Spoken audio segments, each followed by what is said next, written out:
Assalamualaikum warahmatullahi wabarakatuh. Perkenalkan, kami dari kelompok 12. Perkenalkan, saya Aisyah Hania. Saya Nabila Hasanah Rafifah. Perkenalkan, saya Salsabila Fauzana Hima. Dan saya Salsabila Syarifadani. Video ini kami akan menyampaikan tentang peran teh hijau terhadap infeksi rongga mulut. Apa sih teh hijau itu? Nah, jadi teh hijau adalah teh yang diperoleh dari daun pohon yang ada di Asia Tenggara yang disebut Camellia sinensis. Teh hijau bersifat antioksidan, antiinflamasi, antimikroba, antimutagenik, dan terdapat berbagai senyawa aktif yang pastinya baik bagi kesehatan tubuh. Lalu, teh hijau juga memiliki kandungan yang berperan terhadap infeksi rongga mulut loh. Selanjutnya, apa saja sih kandungan dari teh hijau? Nah, teh hijau sendiri mengandung flavonoid, tanin, dan juga fenol sebagai anti jamur. Teh hijau juga memiliki kandungan katekin yang dapat berperan sebagai antivirus, anti jamur, dan antibakteri. Terdiri dari EGCG atau epigalokatekin chelat, PEGCG atau palmital EGCG, EGC atau epigalokatekin, dan polifenol. Selain itu juga terdapat kandungan kafein yang dapat berperan sebagai anti kanker.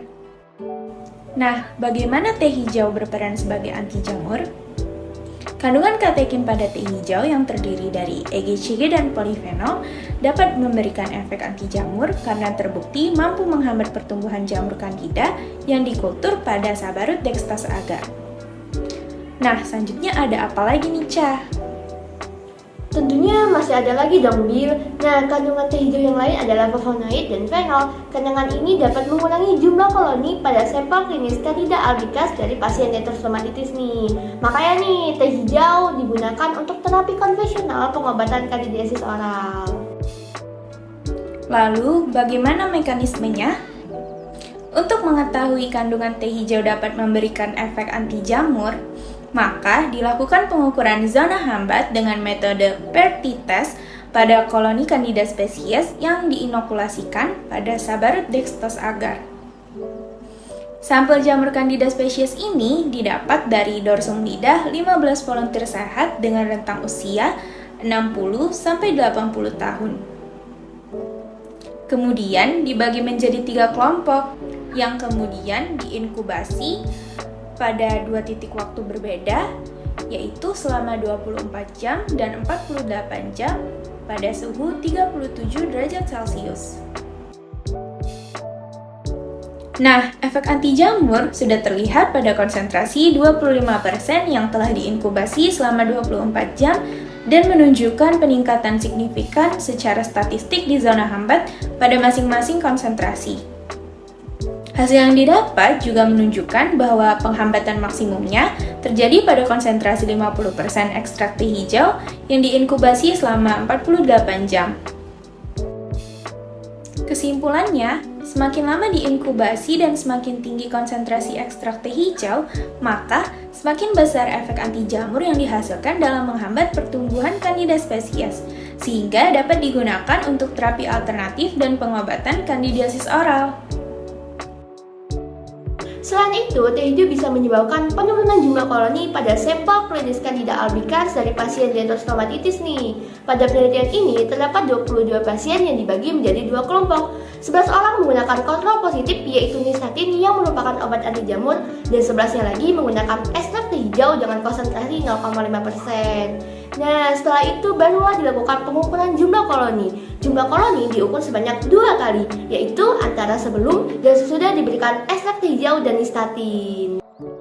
Hasil dari pengukuran jumlah koloni ini, ternyata jumlah koloni sesudah diberikan ekstrak teh hijau mengalami penurunan yang sama dengan jumlah koloni sesudah diberikan nistatin.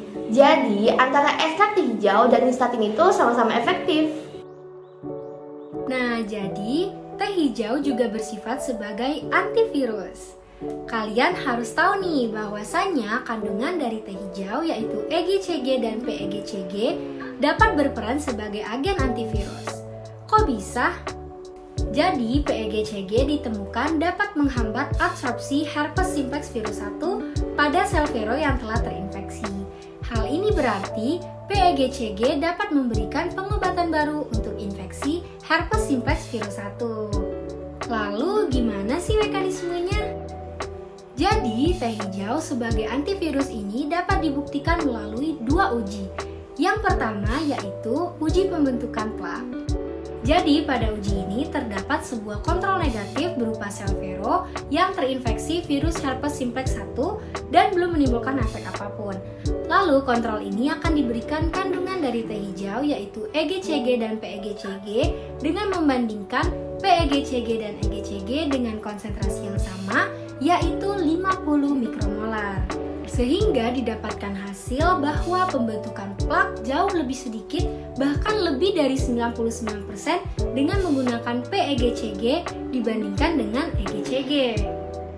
Nah, setelah itu PEGCG ini akan diuji kembali untuk mengetahui konsentrasi berapa sih yang dapat menurunkan pembentukan plak semaksimal mungkin dengan cara memberikan PEGCG dengan konsentrasi yang beragam, dimulai dari 12,5 mikromolar, 25 mikromolar, 50 mikromolar, dan 75 mikromolar diberikan pada kontrol negatif. Kontrol negatif yang dimaksud di sini adalah sel vero yang telah terinfeksi virus herpes simplex 1 dan belum menimbulkan efek apapun. Sehingga didapatkan hasil bahwasanya mulai dari konsentrasi 50 mikromolar sudah dapat menurunkan pembentukan plak terhadap sel vero yang terinfeksi virus herpes simplex 1. Nah, selanjutnya dilakukan uji yang kedua, yaitu uji pengikatan atau binding assay. Uji pengikatan atau binding assay ini dilakukan terhadap kontrol negatif yaitu sel vero yang terinfeksi virus herpes simplex 1 yang belum diberikan apapun dengan membandingkan apabila diberikan ekstrak teh hijau PEGCG sebesar konsentrasi 75 mikromolar. Hasilnya didapatkan bahwa ketika sel vero yang terinfeksi virus herpes simplex 1 diberikan PEGCG dari teh hijau dengan konsentrasi 75 mikromolar, maka pengikatan akan semakin menurun semaksimal mungkin, lebih dari 99%. Bahkan hampir tidak ada ikatan loh. Lalu selanjutnya ada teh hijau sebagai antibakteri. Nah, teh hijau ini mengandung suatu senyawa berupa katekin yang memberikan manfaat kesehatan dan menunjukkan aktivitas antimikroba yang luar biasa terhadap patogen resisten. Ekstrak teh yang memiliki konsentrasi EGC dan EGCG yang tinggi dapat berperan sebagai antibakteri. Ekstrak teh hijau terbukti mampu membunuh Staphylococcus aureus dan bakteri berbahaya lainnya. Pada penelitian ini, konsentrasi yang berbeda dari ekstrak teh hijau dimasukkan ke dalam molar Hindenburg dalam tabung reaksi yang berbeda. Dalam setiap tabung reaksi, 5 ml ekstrak teh hijau ditambahkan ke 4,9 ml kaldu nutrisi dan 0,1 ml kultur bakteri.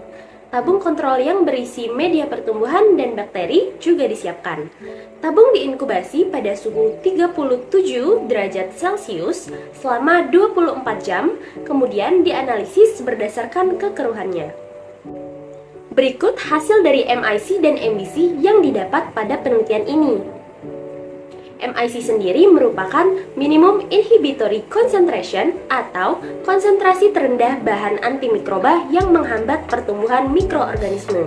Dan MBC sendiri yaitu minimum bactericidal concentration atau konsentrasi terendah yang mampu membunuh mikroba.